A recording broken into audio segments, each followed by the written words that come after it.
અને હવે ગોબરમાંથી વીજળી, ગોબરમાંથી ગેસ, એની દિશામાં આપણે કામ કરી રહ્યા છીએ. અને અમારા આણંદ જિલ્લાએ તો નેતૃત્વ કર્યું છે અન્નદાતા ઉર્જાદાતા બને. મંડળીઓ બનાવીને ખેતરે ખેતરે સોલાર પેનલ લગાવવાની અને જે વીજળી પેદા થાય એ વીજળી સરકાર ખરીદે. એક જમાનો હતો વીજળીના બિલ ઓછા આવે એના માટે આંદોલનો થતા હતા અને કોંગ્રેસની સરકાર કિસાનોને ગોળીએ મારતી હતી.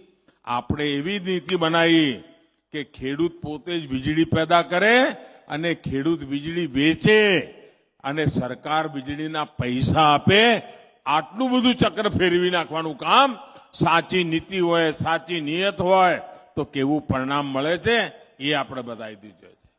ભાઈઓ બહેનો, આપણો આણંદ જિલ્લો તો વિદ્યાનું ધામ